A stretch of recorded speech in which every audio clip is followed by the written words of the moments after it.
ইমান আনার গুরুত্ব যত বেশি, ইমানের উপরে টিকে থাকার গুরুত্ব এর চেয়ে 100 গুণ বেশি।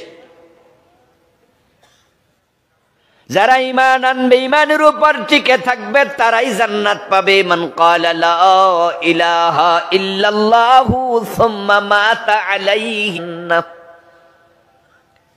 নবীজি বলছেন যে লা ইলাহা ইল্লাল্লাহ কালেমা পড়লো এবং এই কালেমার উপর মৃত্যুবরণ করলো, সে জান্নাতে ঢুকলো।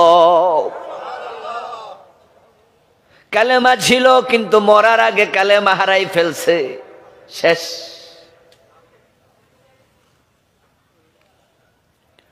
আমার দোস্ত, নবী ছাড়া কারো ঈমানের গ্যারান্টি।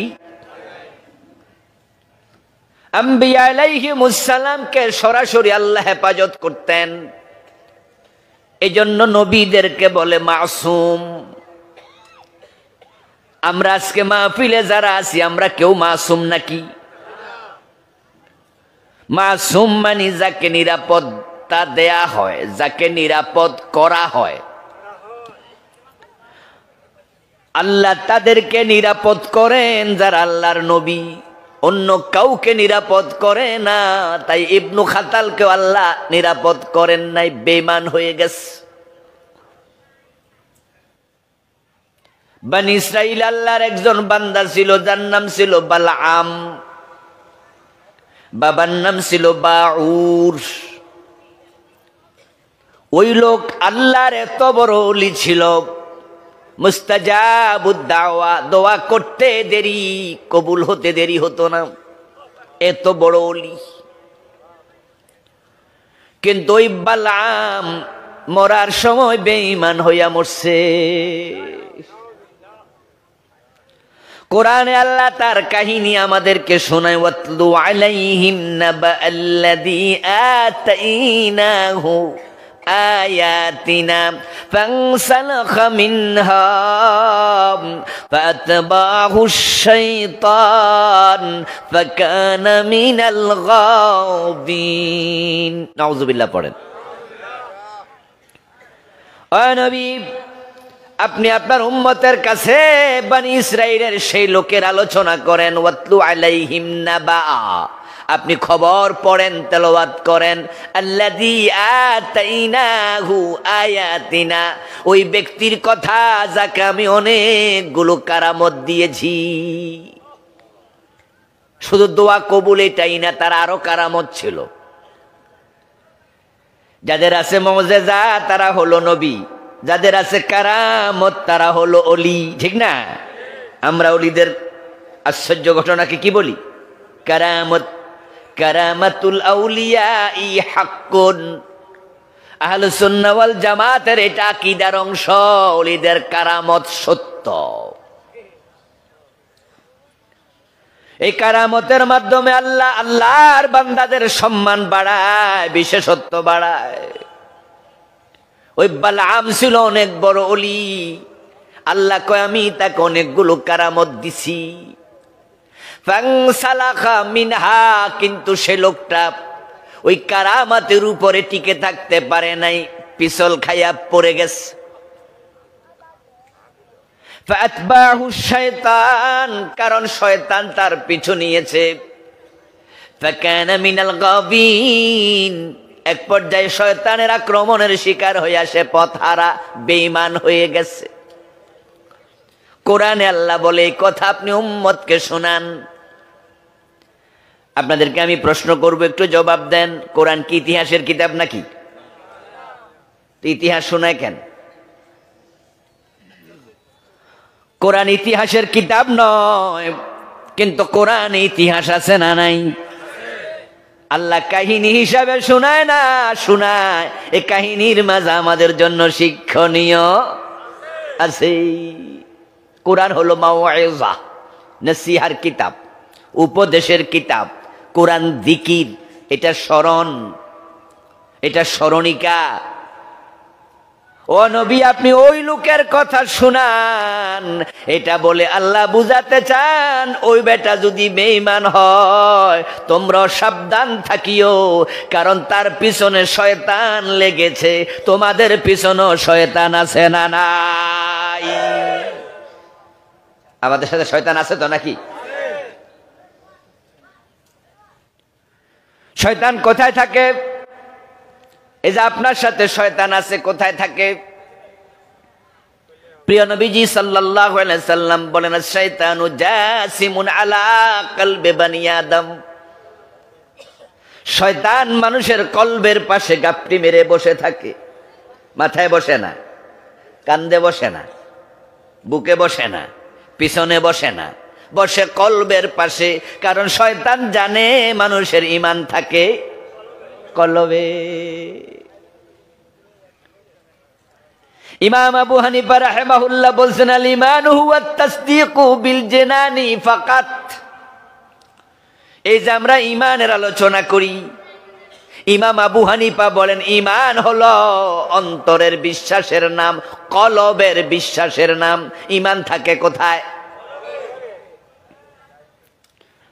রাসূলের একজন নাতি ছিল, ফালক পুত্র যায়েদের ছেলে ওসামা বিন যায়েদ রাদিয়াল্লাহু তাআলা আনহু।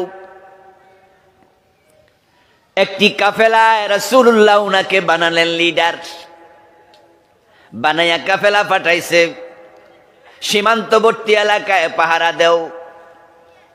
ওখানে কাফেররা মাঝে মাঝে এসে মুসলমানের ছাগলের পাল নিয়ে যেত, তাদের খেজুরের গাছ কেটে ফেলতো, রাখালদেরকে হত্যা করত। এজন্য সীমান্ত পাহারা দেওয়ার জন্য রাসূল পাঠাইছে।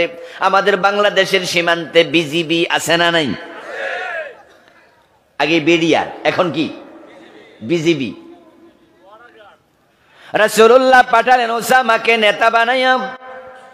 ওই সীমান্তে যায় দেখে এক রাখাল ছাগল চড়াচ্ছে। মুসলমানের কাফেলা দেখে রাখাল বলছে, আসসালামু আলাইকুম। নারে তাকবীর, আল্লাহু আকবার, কব্বির কব্বির ওয়া রাব্বাকা ফাকাব্বির, রবের তাকবীর দাও। মুসলমান কাফেলা দেখে রাখাল আনন্দে তাকবীর দিল, আল্লাহু আকবার, আসসালামু আলাইকুম। মুসলমান সেনা দলের মাঝে দুই একজন কয়, কিরে লক্ষণ কি? এই লোক নিজে নিজে তাকবীর দেখেন, আকবার আয়া সালাম দিল, এই লোকটা কেডা? মনে হয় যেন কাফেরের গুপ্তচর। আমরা বুঝালাম এই জন্য বেডা সালাম দিছে, আসলে মোমেন না। ওসামা কয়, হইতে পারে। স্যার কি করতাম? মাইরা লাও। ওই লোকের হত্যা করল, ছাগলগুলা কেড়ে নিল। মদিনা পৌঁছে রাসূলকে রিপোর্ট করলো, ইয়া রাসূলুল্লাহ, হলো ঘটনা। রাসূলুল্লাহ সাল্লাল্লাহু আলাইহি সাল্লাম এ কথা শুনে তিনি চিৎকার দিয়ে বললেন, ইন্নী বারিউম মিনকুম, আমি তোমাদের সাথে সম্পৃক্ত নেই, ঘটনার সাথে আমি নাই। ওসামা, কোন মোমেনকে হত্যা করার জন্য তোরে পাঠাই নাই। ওসামা বিন যায়েদ বলতেছি, ইয়া রাসূলুল্লাহ, লোকটা মুমিন না, সে আমাদেরকে সালাম দিছে, তাকবীর দিছে, কালেমা পড়ছে ছাগল বাঁচানোর লাইগা, হে গুপ্তচর। প্রিয় নবী তখন বললেন, আল্লাহ শাকাকতা কালবাহু, আল্লাহ শাকাকতা কালবাহু, তুমি তার কলব ছিঁড়ে দেখো নাই কেন? তুমি কার কলব ছিঁড়ে দেখছো না কি ঈমান আছে কিনা? রাসূল বুঝাইলেন ঈমান থাকে কই? কি ভাইরা কথা কইবেন না? ঈমান থাকে কোথায়? শয়তান বসে কোথায়? কলবের পাশে। সাবধান, বর্তমান সমাজে ঈমানের ক্রাইসিস চলছে খুব বেশি। শয়তানের মিশন বাংলাদেশে সফল। সে নামাজিকে কখনো মন্দিরে নিতে পারবে না, সে বোঝে এই মুসলমান দইরা মন্দিরে দুর্গা দেবীর সামনে নিয়ে সেজদায় ফেলতে পারবো না। তাই সে মুসলমানের কাছে দুর্গা দেবী নিয়ে আসে না, সে বন্ড পীরের বেশে আসে। তাই নামাজি মুসলমানরা পীরের কদমে সেজদা দেয় আসারে। মসজিদে আল্লাহরে সেজদা করে দরবারে পীরের পায়ে সেজদা মারে, এমন লোক আসেনি? ঈমান আছে না গেছে? ও আমার প্রিয় ভাই, অভাব নাই বেঈমানের। বাংলাদেশে কত লোক যে কাফের তার কোনো হিসাবই নাই, অথচ লোকটা নামাজ পড়ে, রোজা রাখে, হজ করে, যাকাত দেয়। আজকের মাহফিলের মাঝে অনেকে আছেন আপনি বেঈমান, আপনি জানেন না। প্রিয় নবীজি 1450 বছর আগে বলছে, ইয়াতি আলান নাসি জামান, এমন একটা জামানা মানুষের কাছে আসতেছে, ইয়াজতামিউনা ফিল মাসাজিদ, তারা মসজিদ গুলোতে জামাতের সাথে নামাজ পড়বে, লাইসা ফীহিম মুমিন, অথচ ওই জামাতের মাঝে একটারও ঈমান থাকবে না।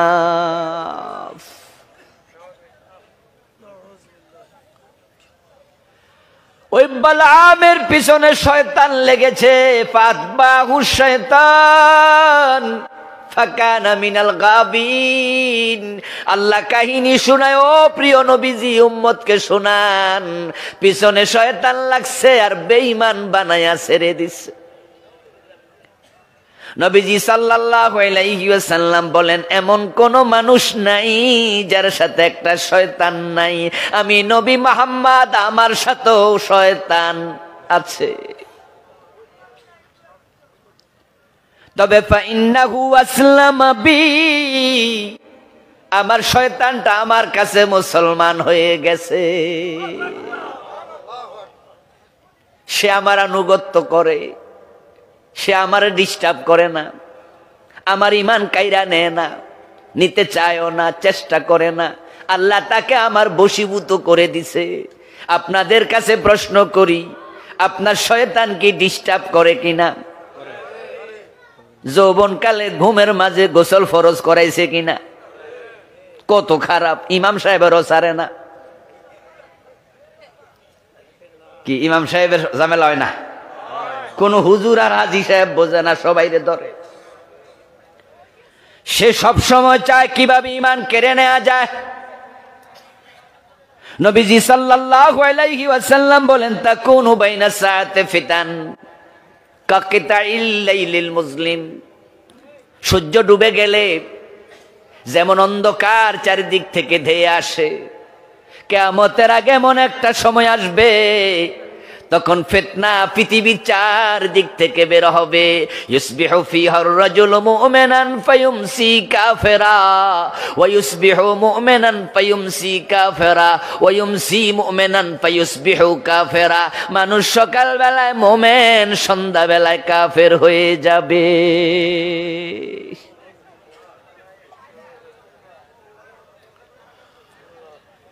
ওই সময় কুফরির ফিতনা, শিরকের ফিতনা, বিভিন্ন জঘন্য ফিতনা অন্ধকার রাতের আধারের মতো আসবে।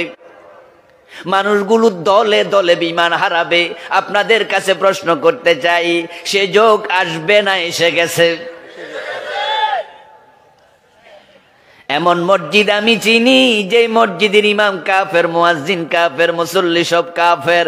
যদি এমন মসজিদ আপনি দেখতে চান, ঢাকার বকশীবাজারে যান, মাদ্রাসা বোর্ডের পাশেই কাদিয়ানীদের মসজিদ আছে না নাই?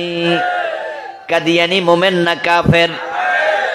ইমাম কাদিয়ানী, মুয়াজ্জিন কাদিয়ানী, মুসল্লি কাদিয়ানী, নামাজ পড়ে 5 ওয়াক্ত, কিন্তু সবগুলো বেঈমান,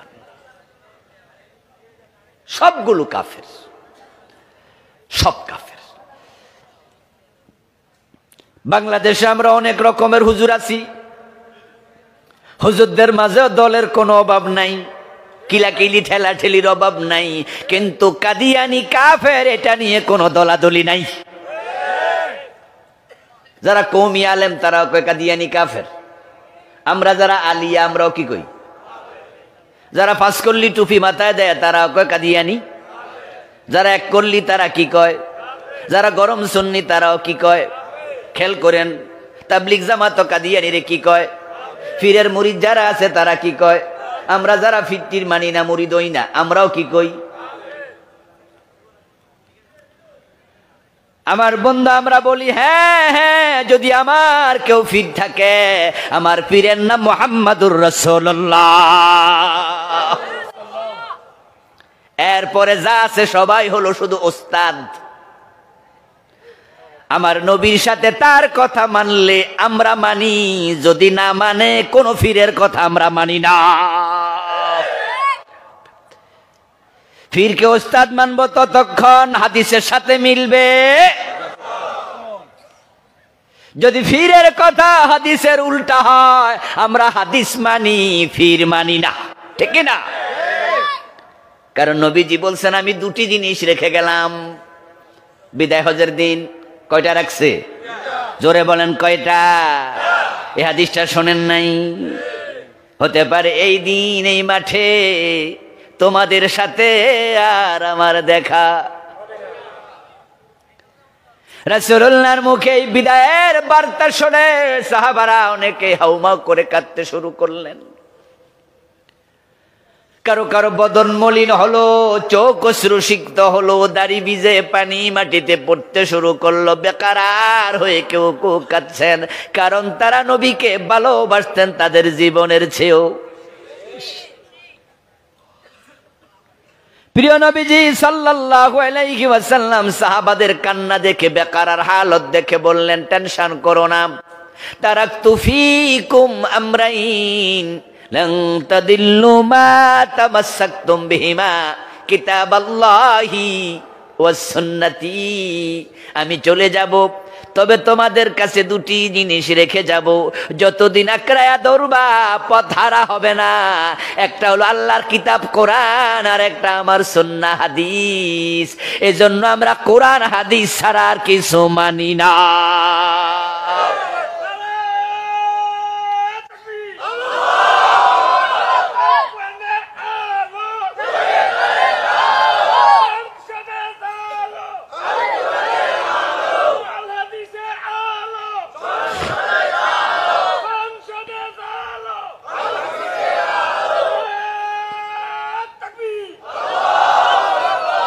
কেউ কেউ মনে মনে বলবেন তাহলে এজমা কেয়াস কি মানেন না?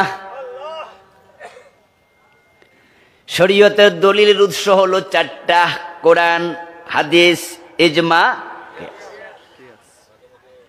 তখন উত্তর হলো হ্যাঁ, আমরা এজমা কেয়াস মানি, কিন্তু কোন এজমা যদি কোরআনের উল্টা হয় সেই এজমা আমরা মানি না। তাহলে এজমাও কোরআনের সাথে মিলতে,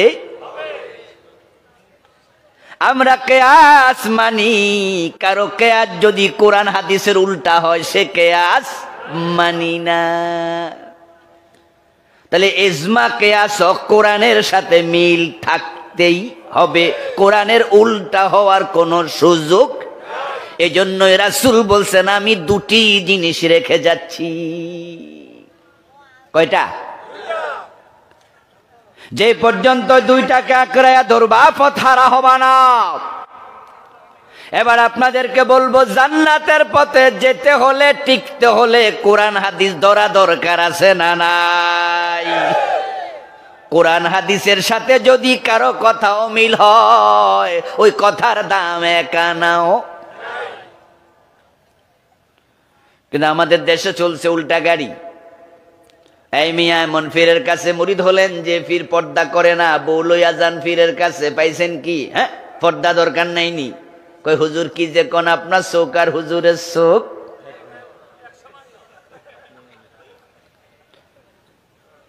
পীর বাবা নিজে বলে তোমার বউ দিয়া আমার পা টিপায়া দাও, নিজের মেয়ে দিয়া পীরের পা টিপায়, এমন ভণ্ড পীর ভণ্ড মুরিদ আছে না নাই?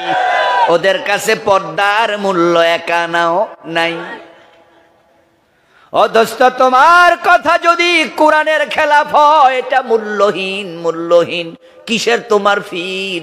ইমাম আবু হানিফা রাহিমাহুল্লাহ বলছে, যা ওয়াজাদতুম কাউলি খিলাফাল কিতাবি ওয়াস সুন্নাহ ফাআলকু কাউলি আলাল জিদার খুযুল কিতাবা ওয়াস সুন্নাহ। ইমাম আবু হানিফা বলে, আমি ইমাম আবু হানিফার কোন কথা যদি কোরআন হাদিসের খেলাফ হয়, উল্টা হয়, আমার কথা ওয়ালের মাঝে ফেলে কোরআন হাদিস গ্রহণ করো।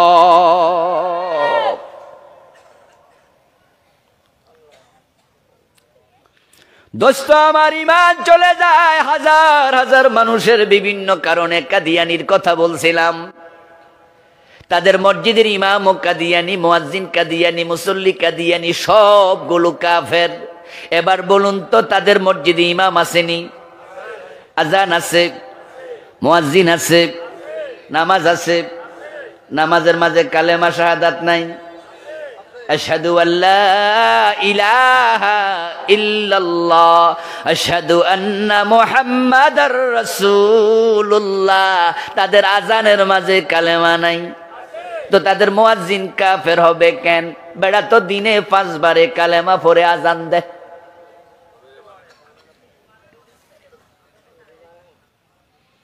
কাদিয়ানীরা যখন নামাজ পড়ে আত্তাহিয়াতু পড়ে না? এই ভাই কথা কন না, আত্তাহিয়াতু নাই। আত্তাহিয়াতুর মাঝে আশহাদু আল্লা ইলাহা ইল্লাল্লাহু ওয়া আশহাদু আন্না মুহাম্মাদান আবদুহু ওয়া রাসূলুহু নাই। তো কাফের কেমনে? বেটা তো মাত্র কালেমা পড়লো। এই বিষয়গুলো ক্লিয়ার যেন আপনার কাছে থাকে। কিয়ামতের জামানায় ফিতনার যুগ আসবে, কত জায়গা দিয়া ফিতনা ঢুকবে আপনি বুঝতে পারবেন না। কাদিয়ানি নামাজ, রোজা, হজ, যাকাত সব মানে, কিন্তু নবী মুহাম্মদকে শেষ নবী, তো বাকি দি মাইনাও কোনো লাভ।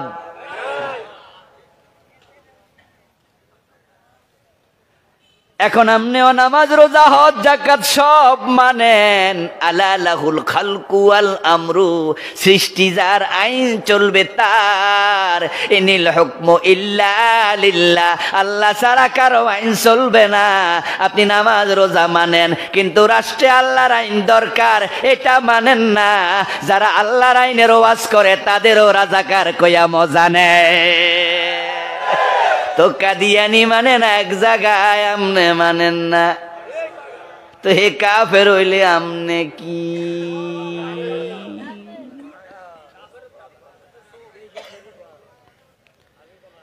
আমার বন্ধু ইবলিস শয়তান কাফের হলো, সে আল্লাহর কয়টা আইন মানে নাই? মাত্র। আল্লাহ বলছে আদম রে সেজদা করো, সে কয় না। আল্লাহ বলে কি কইলি? ফখরুজ ফাইন্নাকা রাজিম, বেরিয়ে যা জান্নাতের সীমা থেকে, তুই অভিশপ্ত। আল্লাহর একটা আইন মানে না, ইবলিসকে আল্লাহ কাফের বানায়া জান্নাতের সীমা থেকে বের করে দিলেন। আপনাদের প্রশ্ন করব, জবাব দিয়েন যারা জানেন। চোর ধরে হাত কাটো, এই আইন কোরআনে আছে না নাই? 53 বছরে আমরা কয়দিন মানছি? জেনা করলে 100 বেত লাগাও, এমন আইন কোরআনে আছে না নাই? আয-যানিয়াতু ওয়াজ-যানি ফাজলিদু কুল্লা ওয়াহিদিম মিনহুমা মিআতা জালদা ওয়ালা তাখুযকুম বিহিমা রাফাতুন ফি দীনিল্লাহ। কি ওয়াইটফুল শব্দ, শক্ত শব্দ। জেনাকারী পুরুষ, জেনাকারিনী নারী 100 বেত লাগাও, এবং 100 বেত লাগানোর সময় তাদের প্রতি মনে কোনো মায়া সৃষ্টি হওয়া যাবে না। মায়া দূরের কথা, আমরা তো 100 বেতের ধারে কাছেও। চোর ধরে হাত কাটো মানলেন না, ডাকাত ধরে শুলে দাও মানলেন না, জেনা করলে 100 বেত লাগাও মানলেন না, বিবাহিত হলে পাথর মারো মানলেন না, মদ খাইলে 80 বেত লাগাতে হবে, এমন আইন ইসলামে আছে না নাই? হযরত ওমর কি নিজের ছেলেকে লাগায় নাই? বাংলাদেশে 53 বছরে কয়দিনে আইনটা মানছেন? শয়তান মানে নাই কয়টা? এই ভাইরা বলেন না গো, আমরা মানি না কয়টা?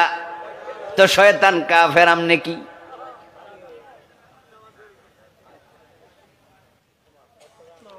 আপনি ভাবতেছেন হুজুর আমি তো আজকে 5 ওয়াক্ত নামাজ পড়ছি, আমি কেমনে কাফের? এর কোনো কথা হইল নি। এই তো 100 বার সকালবেলা হতো যা ইলা ইল্লাল্লাহ পড়ছি, সন্ধ্যাবেলা 100 বার কালেমাটা পড়ছি, তো কাফের হমু কেমনে? ও দোস্ত আমার, বিসমিল্লাহর বা থেকে মিনাল জিন্নাতি ওয়ান নাসের সিন পর্যন্ত এই কোরআনে যা আছে সব মানলে মোমেন হয়। যদি একটা অক্ষর না মানে বাকিটা মানলো মোমেন হওয়া যায় না। ঈমান হলো অঙ্কের মতো, 10 লাইনের অঙ্ক, 9 লাইন ঠিক হয়েছে, 1 লাইন ভুল হয়েছে, নাম্বার পাইবেন কত? তো 9 লাইন না ঠিক আছে, নাম্বার কই? যে মোটেও লেখে নাই সেও জিরু, যে 10 লাইনে 10 ভুল হেত জিরু, আপনার 9 লাইন ঠিক আছে, একটা ভুল আপনি হয়ে গেছেন জিরু।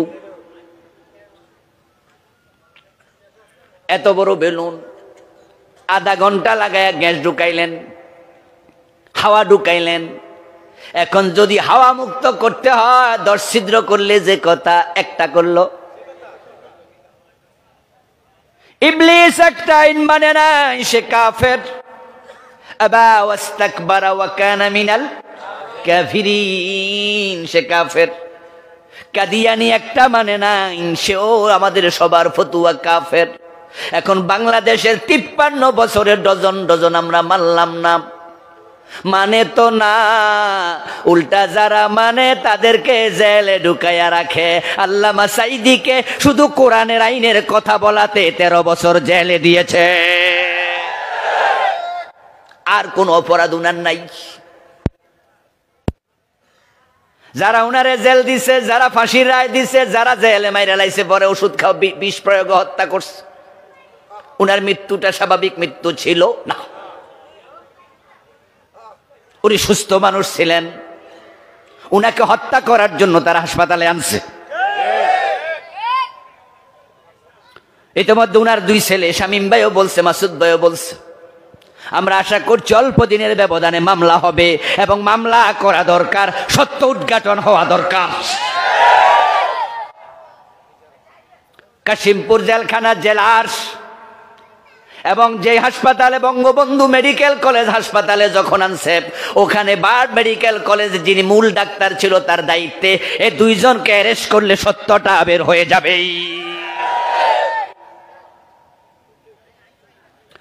আল্লামা সাঈদী রাহিমাহুল্লাহ যখন তিনি প্রিজন ভ্যান থেকে নামলেন, উনাকে জেলখানার গাড়িতে করে আনছিল, যখন নামলেন কত সুন্দর হাসি দিয়া সালাম দিয়া মানুষের জিজ্ঞাসা আপনারা কেমন আছেন, ঠিক না? আচ্ছা, হৃদরোগের অসুস্থ মানুষ এমনি জিগাইতে পারেনি, এত সুন্দর হাসি দিতে পারেনি। আর আমরা জ্বর হইলে তো হাসি দিতে পারি না, ঠিক না?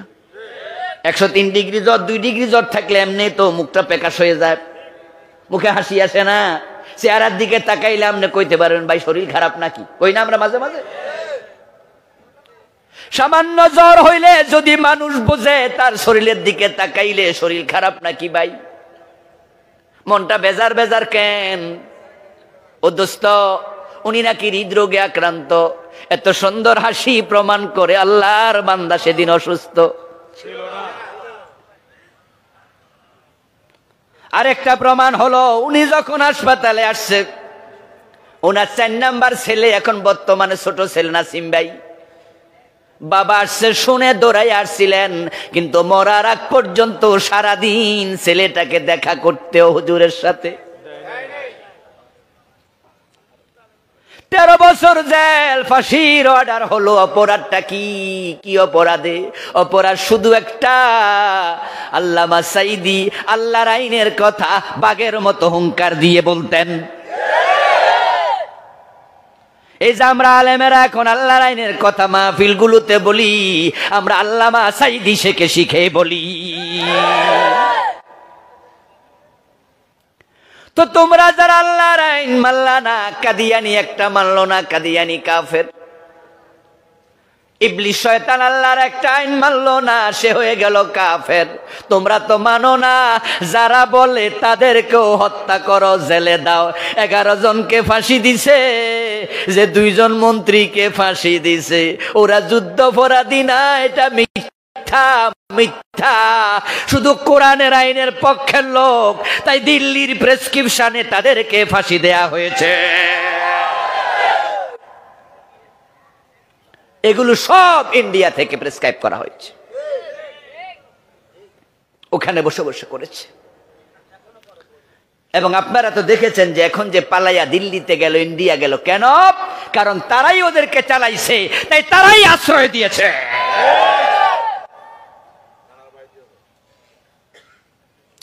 আমার প্রিয় ভাই, বিষয়টিকে রাজনৈতিক ভাবে নেবেন না, বিষয়টাকে ইমানের দৃষ্টিভঙ্গি থেকে দেখেন।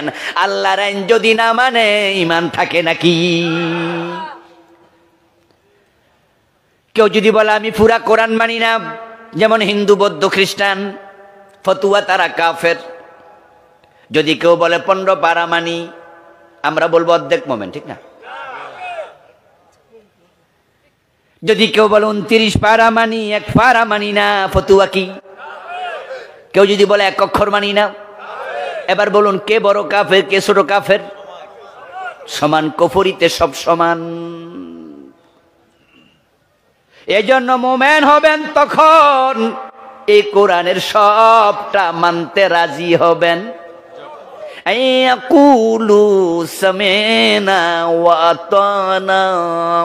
তারা মোমেন যারা বলবে শুনলাম আর মানলাম, এবং মানার ক্ষেত্রে নিয়ম হলো ওই ওটের মতো মানতে হবে যে ওটের নাকের ভিতর তার মালিক রশি ঢুকাইয়া দিছে। টান দিতে দেরি, কদম দিতে দেরি করা যাবে।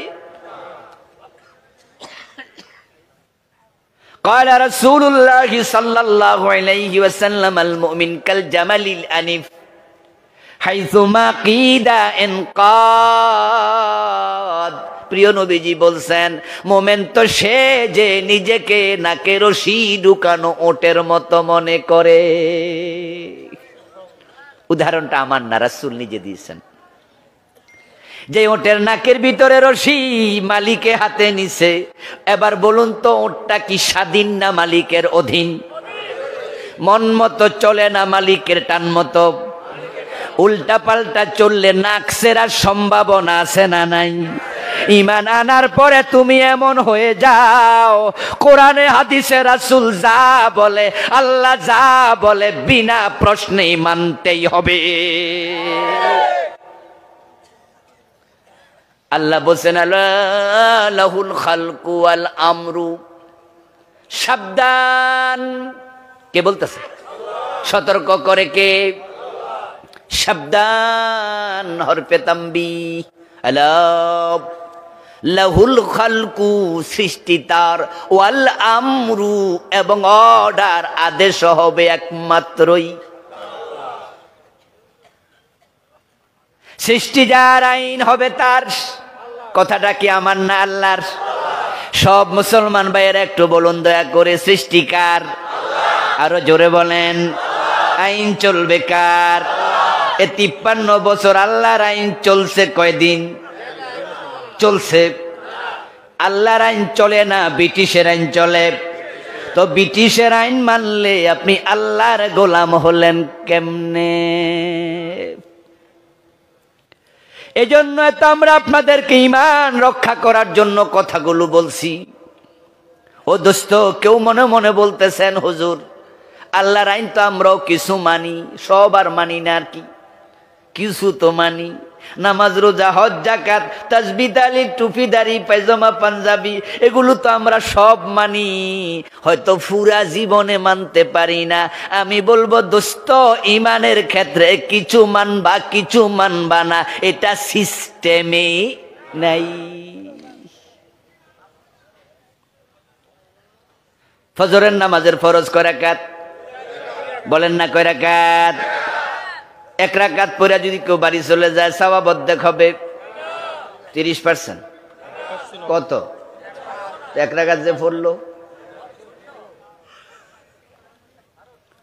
চৈত্র মাসের দিন প্রচন্ড খরতা, বুকে পিপাসা, তাই ঘড়ির দিকে তাকায়া দেখেন 2:30 বাজে। হিসাব করে দেখছেন রোজা মোটামুটি 8.5 ঘন্টা হয়ে গেছে, আর মাত্র 6 ঘন্টা বাকি আছে। এখন ইফতার করলে সওয়াব 60% হইব, ঠিক না? কত তো রাখলেন যে 8 ঘন্টা?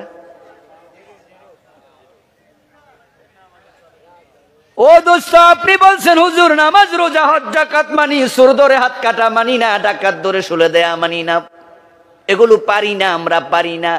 ও দোস্ত, আমার প্রশ্ন, কেন পারো না? ব্রিটিশরা তো দেশ চালায় না, তাদের আইন তোমরা এত ভালো লাগে কেন? নিশ্চয় তোমারও চুরি করার ধান্দা আছে।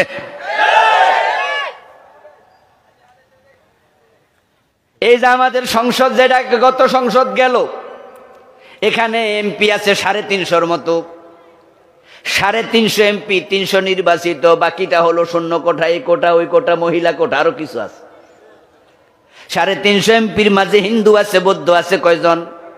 15 জন। 20 জন 30 জন আর বাকি 320 জন মুসলমান। আপনারাই বলেন তো এই 320 জন মুসলমান যদি চোর ধরে হাত কাটার পক্ষে হ্যাঁ বলে, আইনটা আনার সুযোগ আছে না নাই? কিন্তু 53 বছরে কেন আনলো না? আমার নবী তো বলছে আমার মেয়ে ফাতেমা চুরি করলে ফাতেমার হাতও কাটবই।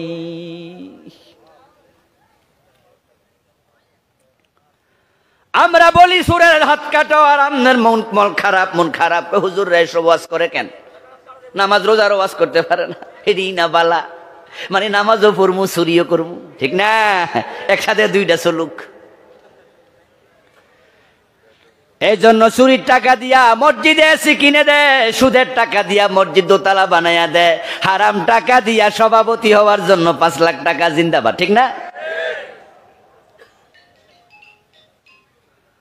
আমার প্রিয় ভাই কান খোলে শোনো, ইসলাম ইমান অধিকা চলে না। উদখুলু ফিস-সিলমি কাফা, ইসলামে পরিপূর্ণ প্রবেশ করো। কিয়ামতের আগে মানুষ কেমনে কাফের হবে এ বিষয়ে আমি একটা বই লিখছি। আমার লেখা মোট 8টা বই আছে আলহামদুলিল্লাহ। তার মাঝে এটা হচ্ছে ইমান, কুফর ও নিফাক। এই বইয়ের মাঝে আমি লিখছি মানুষের ইমান ভেঙ্গে যাবে 10 ভাবে, 10 কারণে। নিশ্চয় যারা ইমান এনেছে আবার কাফের হয়েছে, আবার ইমান আনছে আবার কাফের হয়েছে, তার বোঝা গেল কাফের হওয়ার সিস্টেমও এই কারণে কাফের, এই কারণে মোমেন। এগুলোকে বলে নওয়াকিদুল ঈমান, ঈমান ভঙ্গের কারণ। ছোটকালে মক্তবে পড়ছেন ওযু ভঙ্গের কারণ, নামাজ ভঙ্গের কারণ, রোজা ভঙ্গের কারণ, কিন্তু ঈমান ভঙ্গের কারণ আছে বাংলাদেশের অধিকাংশ লোক এটা জানেই না। অথচ রাসূলুল্লাহ সাল্লাল্লাহু আলাইহি সাল্লাম আমাদেরকে শিখাইছে এই কাজ করলে ঈমান ভেঙে যায়। ঈমান ভঙ্গ হয় মোট 10 কারণে। 1 নাম্বার হলো কুফর, 2 নাম্বার হলো শিরিক, 3 নাম্বার হলো নেফাক, 4 নাম্বার হলো আল্লাহ এবং বান্দার মাঝখানে কাউকে মাধ্যম বানানো, যেটা আমাদের বন্ড ফিরকে মাধ্যম বানায়া মুরিদগুলো কাফের হয়ে যাচ্ছে। ওরা নিজেরা দোয়া করে না, বরং দোয়ার জন্য হুজুরের বাড়িতে কাডাল মাথাত লইয়া যায়। মা বাবারে খাওয়ায় না, জমি বেচা ফিরকে দেয়, এমন আছে না নাই? কারণ কি? ফিরকে টাকা দিলে কাফের হয় না, হাদিয়া দেয়া জায়েজ। পীরের বাড়িতে কাঁঠাল নিলে কেউ কাফের হয় না, এটা জায়েজ।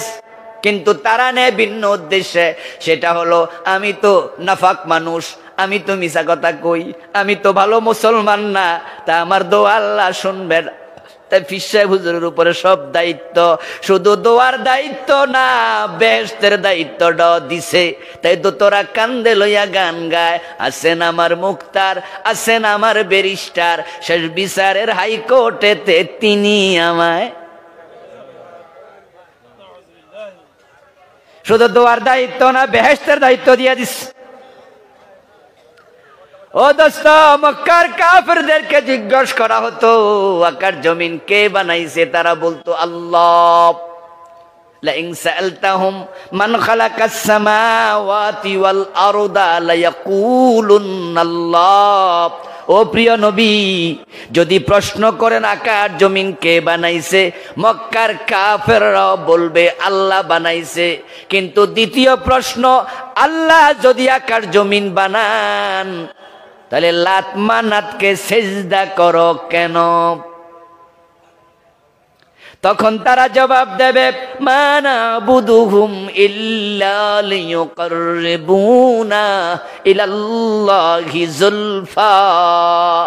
এই লাত মানাত উজ্জা হবল এরা আমাদের বানায় নাই, আসমান জমিন বানায় নাই, বানাইছে আল্লাহ। তবে এরা হলো আল্লাহর দোস্ত, এটা হলো ছোট ছোট খোদা। লিয়ুকাররিবুনা ইলাল্লাহি যুলফা, তারা আমাদেরকে হাশরের দিন আল্লাহর নৈকট্য পাওয়াইয়া দেবে, তারা হলো আল্লাহর কাছে যাওয়ার মাধ্যম। অথচ আপনারা একটা কথা ভালো করে শোনেন, আল্লাহর কাছে যাওয়ার জন্য বান্দার কোনো মাধ্যম লাগে না।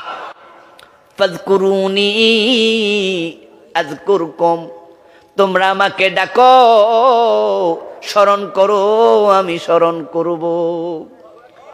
উদউনি আস্তাজিব লাকুম, আমাকে ডাকো, আমি আল্লাহ জবাব দেওয়ার জন্য প্রস্তুত।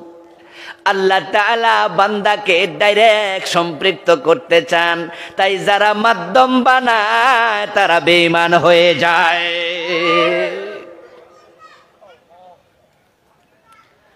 এক নাম্বার বললাম কুফর, 4 নাম্বার বলছি এটা কুফর কি।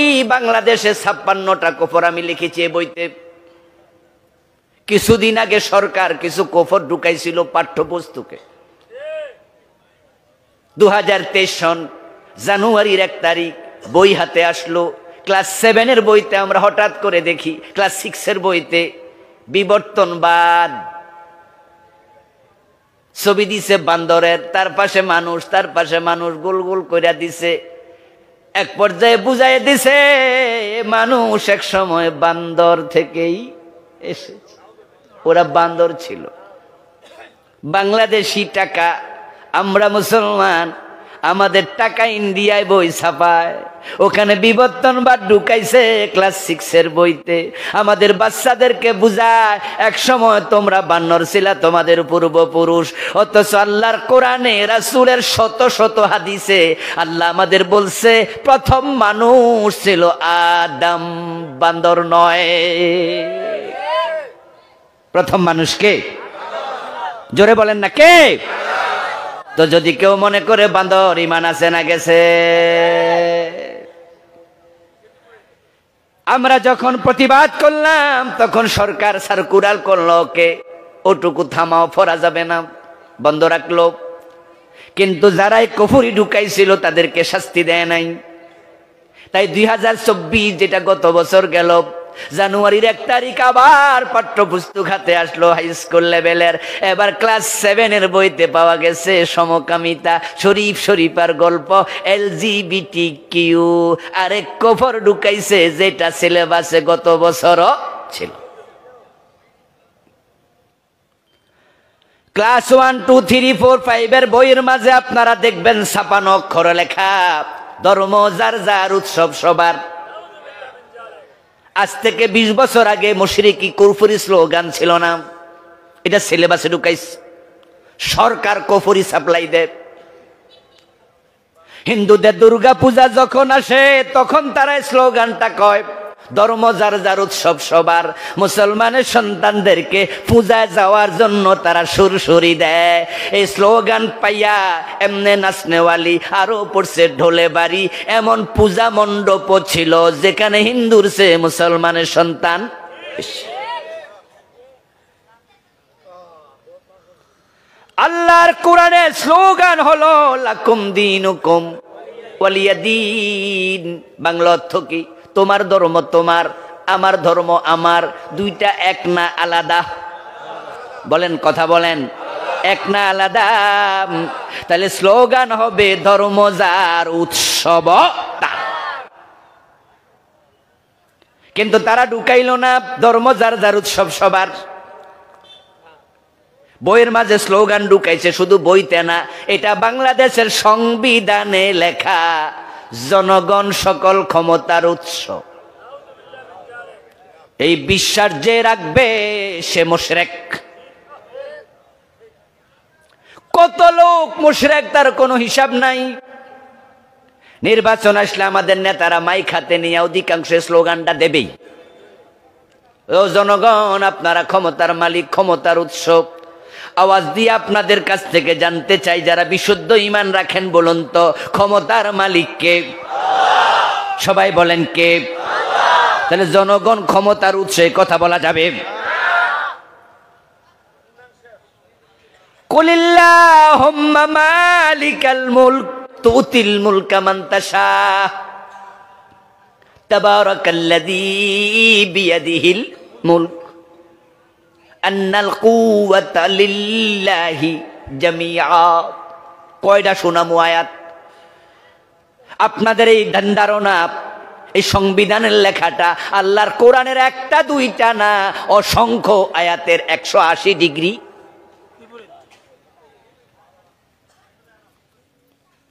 কাদিয়ানি একটা জায়গায় পেঁচ লাগায়া কাফের সবাই মিল্লা ফতুয়া দেন। নিজের ইমানের খবর কি? আত্মসমালোচনা করা দরকার আছে না নাই? কারণ ইমান ছাড়া মারা গেলে উপায় নাই।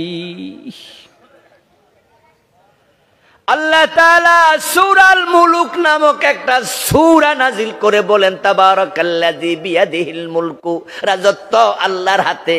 কুলিল্লাহুম্মা মালিকাল মুলক, বলুন ও রাজাদি রাজাল্লাহ, তুতিল মুলকা মান তাশা, তুমি যাকে চাও ক্ষমতা দাও। তাহলে ক্ষমতার মালিক কি পাবলিক না আল্লাহ?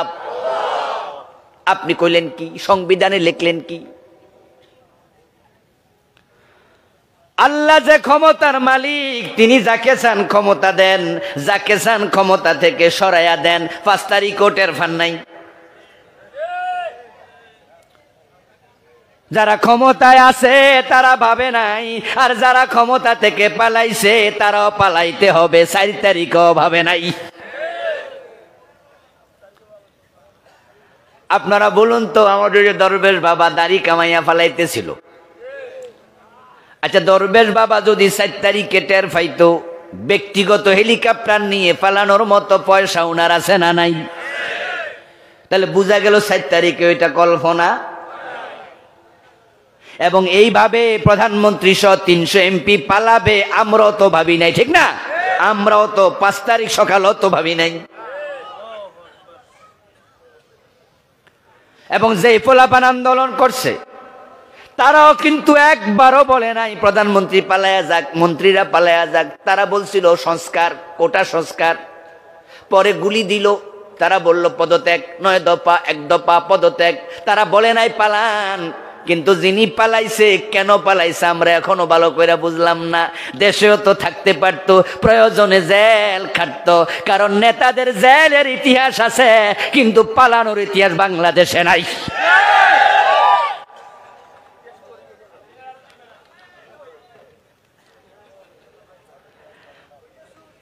আজ থেকে 805 বছর আগে রাজা লক্ষণ সেন, হিন্দু রাজা ছিলেন, তিনি নাকি রাজদরবারের পিছন দিয়া পলাইছে। আজ থেকে 805 বছর আগে। এই মাঝখানে কোনো নেতা, কোনো রাজা পালায় না। কারণ যে পালায়, পালিয়ে যাওয়ার চেয়ে মরে যাওয়া ভালো। এত আত্মসম্মান টিকে। আমার প্রিয় ভাই, যারা পালালো আর যারা ক্ষমতায় আসলো, তাদের 2 গ্রুপ আমাদের জন্য শিক্ষা। আপনি যে লিখলেন জনগণ ক্ষমতার উৎসব, অথচ সরকারের পক্ষে সেনাবাহিনী, সরকারের পক্ষে পুলিশ বাহিনী, সরকারের পক্ষে র্যাব বাহিনী, সরকারের পক্ষে বিজেপি, সরকারের কোটি কোটি কর্মী, কিন্তু কেউ বাঁচাতে পারল না।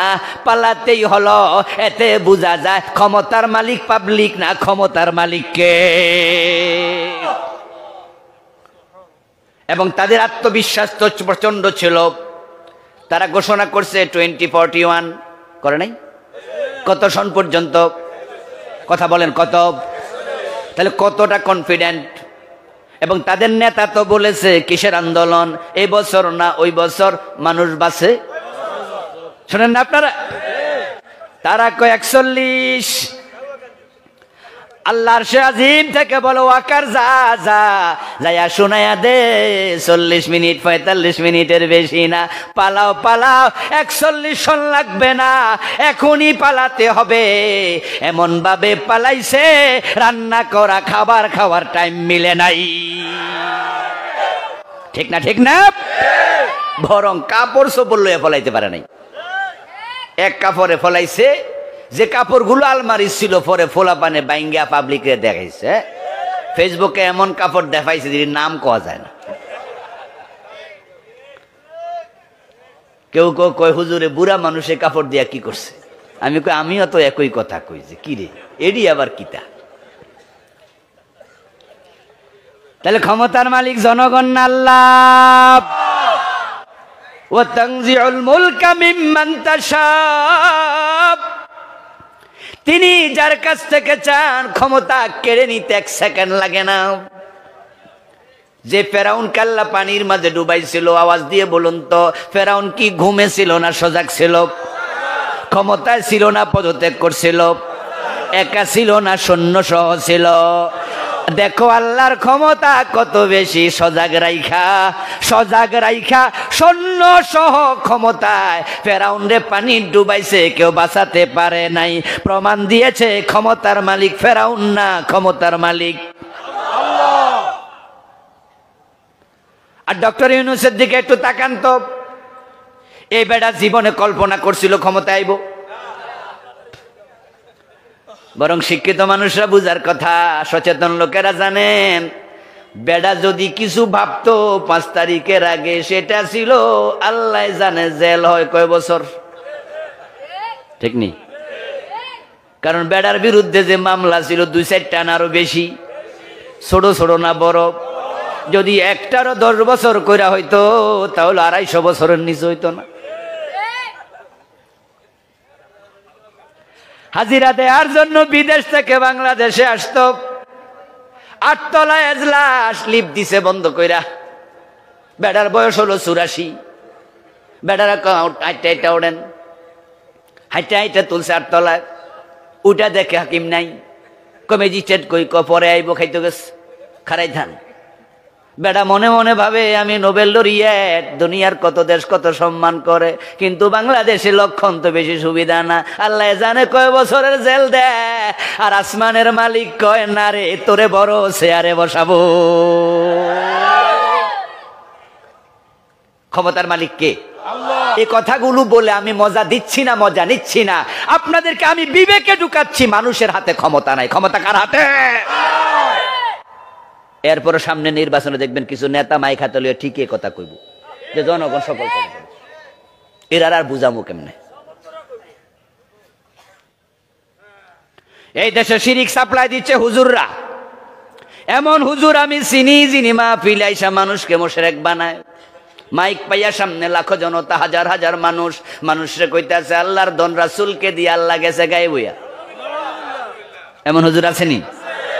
আবার রাসূলের কাছেও নাই, রাসূলের দন খাজা লইয়া খাইছে কাম।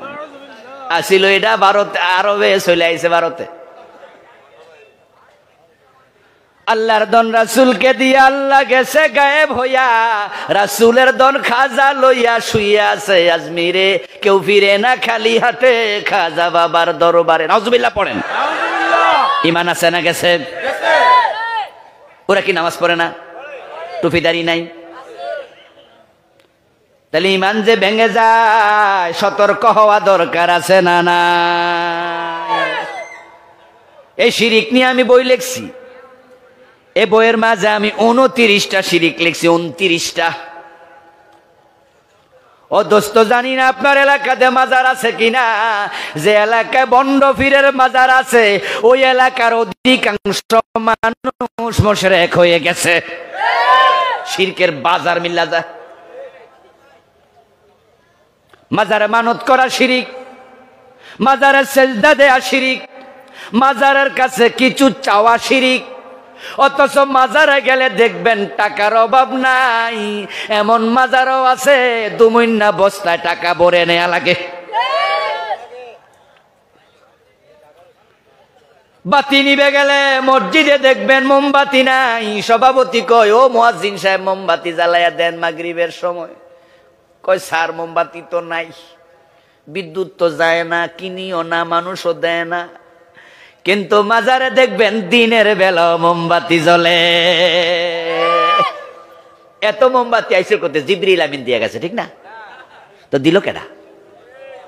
ওই যে এলাকার লোকেরা মুশরিক হয়ে যাচ্ছে। মহিলাদের মাঝে এই শিরিক খুব বেশি। মুরগির যদি ঠ্যাং ভাঙে তাও মানত করে ল্যাংটা বাবার দরবারে 5টা মোমবাতি। অথচ মানত একটা ইবাদত, ইবাদতের মালিক কে? তাই মানত যদি কখনো কেউ করে শুধু আল্লাহর নামে, কোনো মাজারের নামে নয়। মাজারে টাকা দেওয়া মানুষগুলোর বিবেকের দিকে তাকায় আমি মাঝে মাঝে অবাক হই। খাইছে রে, এই ব্যাককল হইল কেমনে? বিবেক কি কুকুরে প্রস্রাব করে নষ্ট করে দিল নাকি? এই যে তুমি গোলাপ সার 100 টাকা দিলা, এই যে কেল্লা 550 টাকা দিলা, আপনারা বলুন তো গোলাপ শাহ শতকরা কত পাইছে? এই ভাই কথা বলতে হবে, পাইছে? দিলা কেন? আমি গোলাপ শাহ বিরোধী না, কারণ গোলাপ শাহ যে ভালো মানুষ না মন্দ মানুষ আমি তো জানি না, বেটার আমি দেখি নাই।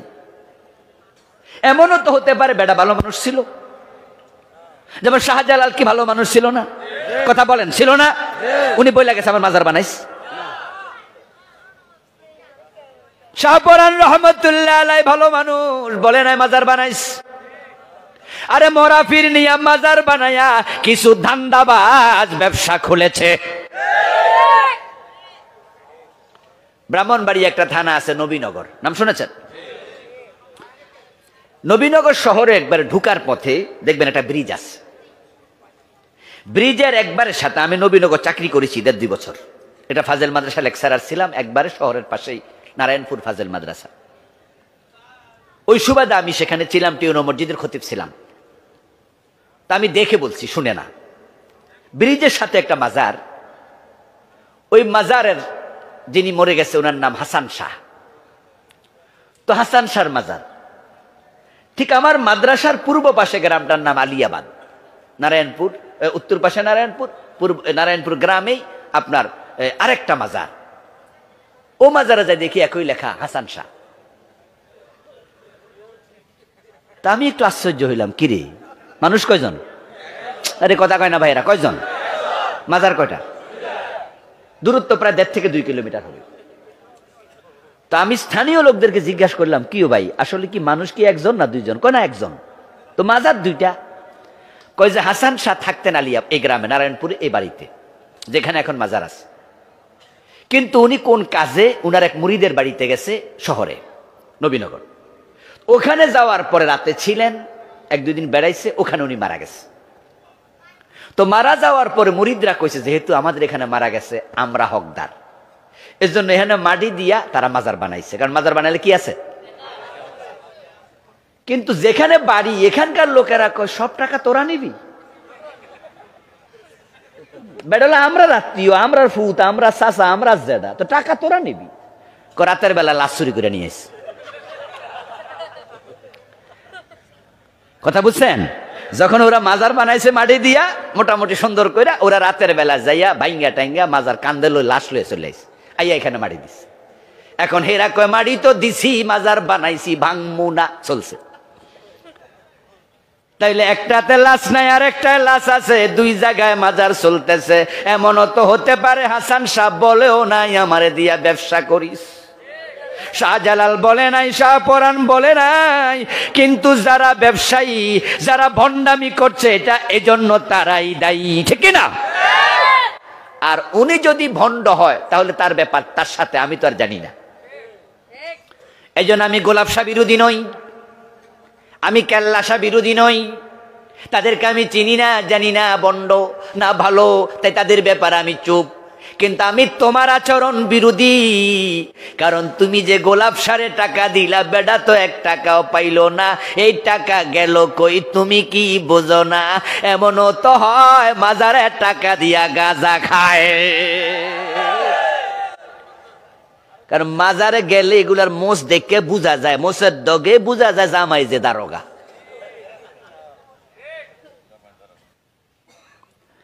ওরা খাইতে খাইতে একটার ফ্যাট এত মোটা হয়েছে, আছে না? মাজারের দারোয়ান বা মাজারের খাদেম দেখবেন যে এত মোটা ফ্যাট, যত টাকা সব হেরা বাগজক করে খায়। আমাদের যুক্তিবাদী হুজুর মাওলানা হাবিবুর রহমান যুক্তিবাদী, উনার একটা ওয়াজ শুনলাম ইউটিউবে। উনি বলতেছে যে আমি 2500 দিয়ে যাচ্ছি, উনার বাড়ি ওইদিকে। দেখি বাজারের পাশে, বাজারে বসা রাস্তার পাশে এক বেটা মাইকে টাকা তুলতেছে, দিয়া যান দিয়া যান, খুব সুর দিয়া বলতেছে মাজারে দিয়া যান, মাজারে দিয়া যান। আমি আমার ড্রাইভারে বললাম যে গাড়িটা একটু ওর বেটার পাশে নিয়ে খাড়া করা। ড্রাইভার সাহেব চালাইয়া একবারে মাইকের পাশে উনার যে টেবিলের পাশে গাড়ি খাড়া করাইছে, আর আমি আস্তে করে গ্লাস নামাইছি, নামাইয়া বেড়ার সাথে সুর দিয়া আমিও কইলাম কি দিতাম কি দিতাম। আমার দেখে সিনা লাইছে, সেইয়াকে হুজুর আমনে দিল নিতাম না। আমি বললাম কেন রে ভাই, আমার টাকা কি হারাম? বলে না হুজুর হারাম না, কিন্তু আমনেরটা নিমু না। এই কেন নিবা না? কয় কারণ আছে, কমু না। আমি হেরে জিজ্ঞাসা করলাম, এই মিয়া এই টাকা কি করো? বললো যে হুজুর আমার কণ্ঠ একটু ভালো তো, তাই আমার এই এলাকার কিছু নেতা মিল্লা মাইক কিনা বসায় দিছে, শতকরা 30 টাকা আমি নেই, 70 টাকা নেতারা নেয়। অথচ পাবলিক কারে দিতেছে? মাজারে। নাকি পাবলিক কোথায় দিচ্ছে? এই ব্যাকল মানুষগুলো দিচ্ছে, কই খাচ্ছে কারা? এই কল্লা সে 1 টাকা পাইল না, হাসান সে 1 টাকা পাইল না, গোলাপ সে 1 টাকা পাইল না। তোর টাকাটা ওই গোলাপ শাহর হাতে না দিয়া পাশে দাঁড়িয়ে থাকা শীতের কাপড় কিনতে পারে না ওই গরিবের হাতে দিলে আল্লাহ ডাইন হাত বিছায়া দিত। কত গরিব আছে এই গোলাপ শাহর মাজারের পাশে গুলিস্তানে দাঁড়ায় শীতে কাঁপতেছে, কাপড় কেনার টাকা নেই। টাকাটা তার কত দরকার, তার কত দরকার। শীতে কাশতে কাশতে বৈশা যায়, ওষুধ কিনতে পারে না, টাকাটা তার কত দরকার। আমার বন্ধু শিরকের প্রচার চলছে, মানুষ 2-4 বছর যদি সন্তান না হয় বিয়ের পর আল্লাহর কাছে চায়, সবাই মিলেই চায়। এটা বাংলাদেশের কালচার। আল্লাহ ছেলে দাও মেয়ে দাও, হয় না? এবার হুজুরের কাছে যায়, হুজুর একটু দোয়া। হুজুরকে আল্লাহ ছেলে দাও মেয়ে দাও। মা বাবার কাছে দোয়া, আল্লাহ ছেলে দাও মেয়ে দাও, নাতি দাও নাতকুর দাও। কিন্তু 2-4-10 বছর গেলে এবার ধৈর্য হারা। এখন কি হবে? কেউ কইছে কানে কানে খাজা বাবার কাছে যাও। চলে যাও বাইজিদ বোস্তামি চট্টগ্রামে। বাইজিদ বোস্তামি রহমতুল্লাহ আলাই, উনার কবরের পাশে আমি 3টা গাছ দেখছি, 3-4টা গাছ। ওই গাছের মাঝে লাল সুতা বাইন্দা গাছরে চিকন বানাইলিস। ওখানে সুতা বানলে নাকি বাচ্চা হয়। কি আজীব কথাবার্তা। কচ্ছপ আছে পাশে, পুকুর। আপনারা গেছেন নি? কেউ না যাওয়াই ভালো। আমি ঘুরতে গেছিলাম আর কোদিক দিয়ে মাহফিল ছিল। পরে আবার ড্রাইভারে বললাম যে কাছে যেহেতু আছে ঢোক, একটু দেখি, তাহলে ওয়াজ করতে সুবিধা হইব, ঠিক না? কারণ শুনে শুনে বলার সে দেখে বললে একটু, আর সেখানে গেলে তো ইমান যায় না। আমি তো আর পূজা করতে যাই নাই, দেখতে গেছি। আমি দেখলাম যে কচ্ছপের খাওয়ানোর জন্য মানুষ পাগল হয়ে আছে। এক কচ্ছপ ভাই 1/2 মণ 1 মণ ওজন। এক মহিলা দেখলাম বলতেছে, বাবা বাবা, কচ্ছপরে বাবা ডাকতেছে। আমি কই আরে বাবার কত অভাব। হিন্দুরা গাইরে মা কয়, ঠিক নি? গরুরে কয় মা, আর বাংলাদেশে ফিরে এরা কয় বাবা। 2 গোষ্ঠী ভণ্ড হয়ে গেছে, ইমান হারা হইছে। এরা হইছে মুশরিক, এরা হইছে মুশরিক। কচ্ছপরে কইতেছে বাবা আইয়েন। কচ্ছপ একটু ভাষা দিয়া উঠছে। মহিলা হালকা একটু পাউরুটি লইয়া কচ্ছপের মুখে দিচ্ছে, আর খুশি কি বাবা খাইতাছে। আজীব আজীব আজীব আজীব মানুষ। আজমি শরীফে যাইয়া সেখানে খাড়াইয়া বাবা আমার ছেলে দাও মেয়ে দাও এই সমস্ত কথা বলছে। কিছুক্ষণ পরে আজান। আজানের পরে মসজিদে ঢোকে। মসজিদে ঢুকে নামাজে দাঁড়িয়ে বলে ইয়্যাকা না'বুদু, আল্লাহ আমি শুধু তোমার কাছে চাই। বলে না? আল্লাহর সে আজিম থেকে বলে, এই তুই মিথ্যাবাদী, মিথ্যাবাদী, এই মাত্র খাজার কাছে চেয়েছিস। আপনারা একটু বলুন তো, ছেলে মেয়ে দেয়ার মালিক কে? সন্তান কে দেয়? তো চাইবেন কার কাছে? কোত্থেকে উনি দেবে? উনি তো মরে গেছে। উনি ভালো মানুষ, সেটা ভিন্ন জিনিস। আমার বন্ধু হাতের রেখা দেখানোর জন্য বাংলাদেশের মুসলমান গণকের কাছে যায়। হাতের রেখা দেখানোর জন্য টিয়া পাখির কাছে যায়, বান্দরের কাছে যায়। ঢাকায় বসে আছে বসুন্ধরা শপিং মলে বাবা লিটন দেওয়ান। টেলিভিশন অ্যাডভার্টাইজ দেয় না? ওরে বাবা, পত্রিকায় দেখি বেড়া অর্ধেক ফেজ একা কিনা লাইছে। এত টাকা পায় কোথায়? কোত্থেকে আসলে এত টাকা? নিশ্চয় টাকা দেওয়ার লোক আছে। এই লোকেরাই টাকা দিচ্ছে, যে টাকা দিয়া তারা বিশাল অফিস বানাইছে। মানুষ যায়, বাবা আমার কি মালয়েশিয়ার ভিসা লাগবে? ও বলে দে হ্যাঁ, ও বলে দে না। আর আপনি আস্তে করে মুস্কি হাসি দিলেন, মাশাআল্লাহ বাবা কইছে লাগবে। আপনার ঈমান শেষ। কারণ 1 সেকেন্ড পরে কি হবে শুধু কে জানে। শিরক কি ভাই? শিরক হচ্ছে যাহা শুধু আল্লাহর জন্য খাস, এটাতে অন্যকে শামিল করা।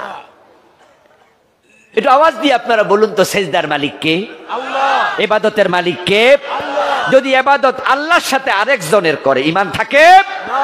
এবার বলুন, আইনের মালিক কে? আল্লাহ। তাহলে আল্লাহর আইনের সাথে ব্রিটিশের আইন মানলে ঈমান থাকবে না। সেজদা হবে শুধু আল্লাহর, কাউকে সেজদা দেব না আল্লাহ ছাড়া। আইন হবে শুধু আল্লাহর, আল্লাহ ছাড়া দেশে কারো আইন মানা যাবে না। আমরা সে কথাই বলি। সুযোগ এসেছে এই শিরক থেকে বের হওয়ার। এই অগাস্ট বিপ্লব আমাদের সম্মুখে সম্ভাবনার দ্বার উন্মোচিত করেছে। অগাস্ট বিপ্লব আমাদের সাহস জুগিয়েছে। আমরা আগে মনে করতাম বিপ্লবের জন্য অস্ত্র লাগে, এবার আমরা আমাদের নিরীহ সন্তানদের দ্বারা উৎসাহিত হয়েছি। তারা দেখিয়ে দিয়েছে নিরস্ত্রভাবে রাস্তায় নেমে বিপ্লবের জন্য অস্ত্র লাগে না, সাহস লাগে। আমাদের বাচ্চাদের হাতে, ভাইদের হাতে অস্ত্র ছিল না, তাদের বুক ভরা সাহস ছিল। বুক চিতিয়ে বুলেট নিয়েছে, সরকার পালাতে বাধ্য হয়েছে।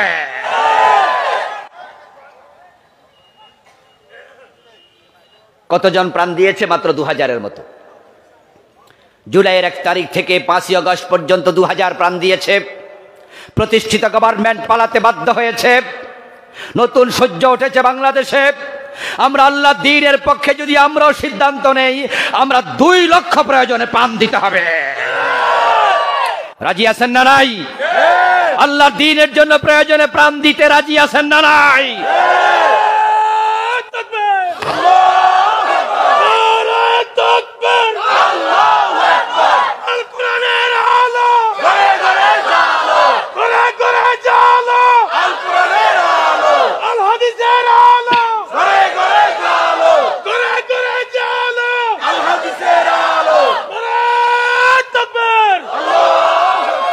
আলহামদুলিল্লাহ আমরা শিখেছি। এবার আমরা 5 তারিখের বিপ্লব থেকে শিখেছি যে আমাদের দেশে আমরা কোরআনের যে রাজ স্বপ্ন দেখি তা বাস্তবায়ন হবে ইনশাআল্লাহ।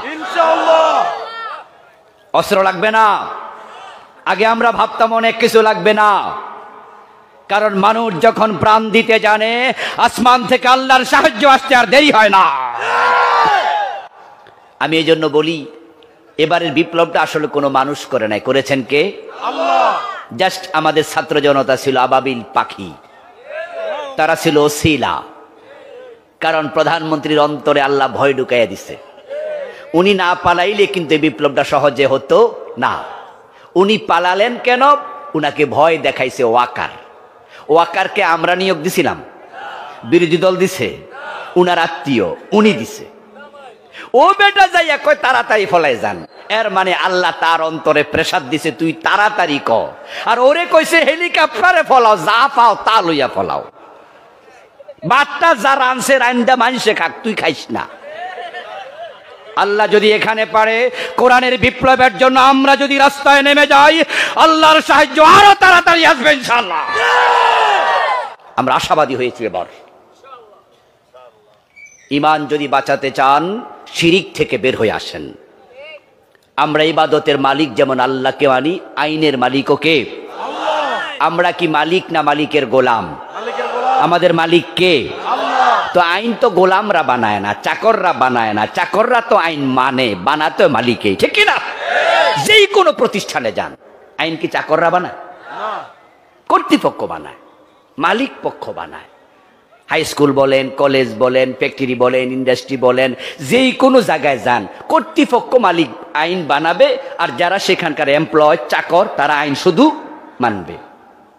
তা আমরা কেন আইন বানাবো বলুন তো? আল্লাহর কোরআন থাকতে নতুন কোন সংবিধান দরকার আছে? প্রয়োজনও তো নাই। আমার বন্ধু 4 নাম্বার গেল নিফাক নিয়ে সামান্য বলে কথার শেষ দিকে আস্তে করে চলে যাব। মুনাফিক যদি কেউ হয় তার ঈমান থাকে না, এটাও ঈমান ভাঙার একটা কারণ। রাসূলের হাতে কালেমা পড়েছে আব্দুল্লাহ ইবনে উবাই, কিন্তু সে মুমিন না, বেঈমান। মুনাফিকদের নেতা, জাহান্নামে তার অবস্থান হবে কাফেরদেরও নিচে।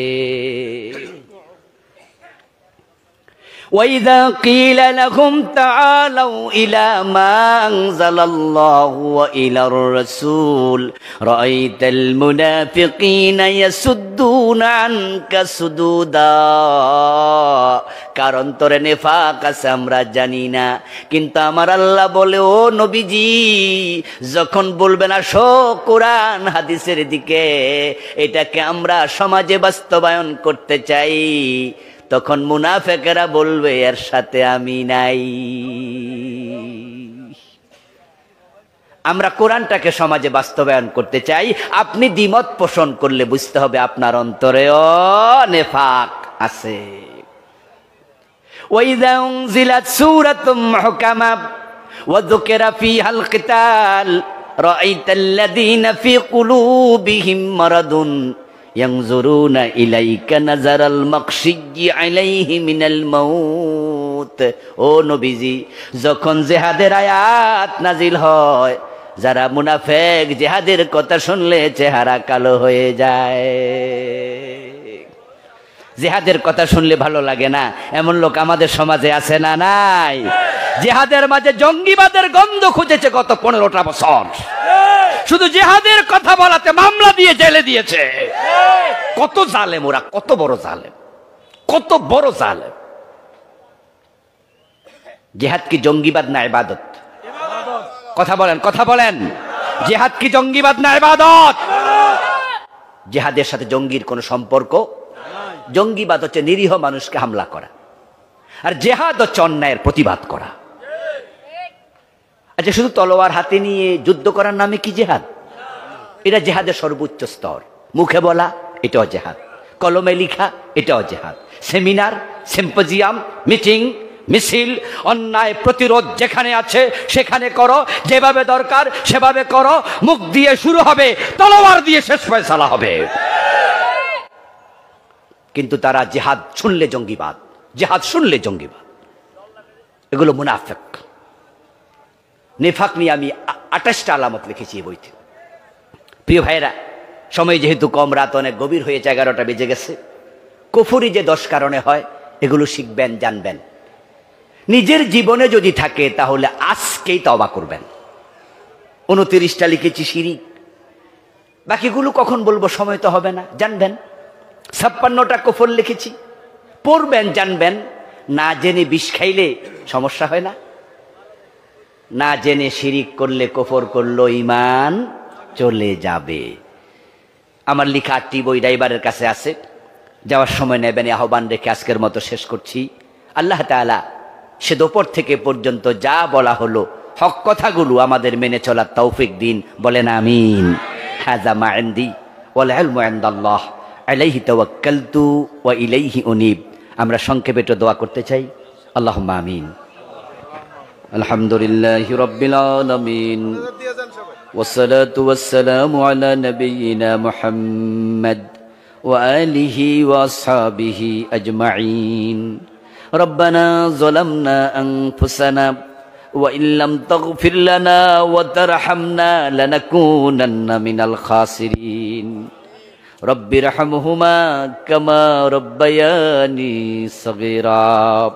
আয় রাব্বাল আলামিন, মেহেরবানি করে আজকের মাহফিল কবুল করে নাও। আমরা যারা এসেছি আমাদের জীবনের গুনাহগুলো মাফ করে দাও।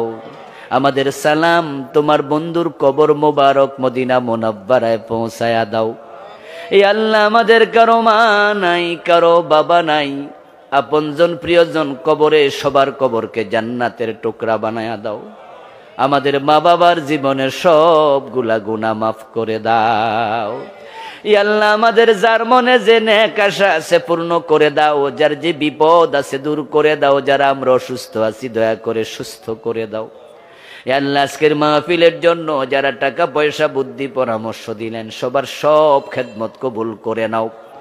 এলাকার যুবকেরা মুরব্বীদেরকে সাথে নিয়ে ইয়া আল্লাহ, আমার প্রিয় ডাক্তার সোহেল ভাই সহ যারা সময় দিলেন, ইয়া আল্লাহ, আজকের আয়োজক বিন্দু সকলকে হযরত ওমরের মতো ঈমানওয়ালা বানায়া দাও। ইয়া আল্লাহ, এলাকার মাটির নিচে যারা শুয়ে আছে ঈমান নিয়া সবার কবরে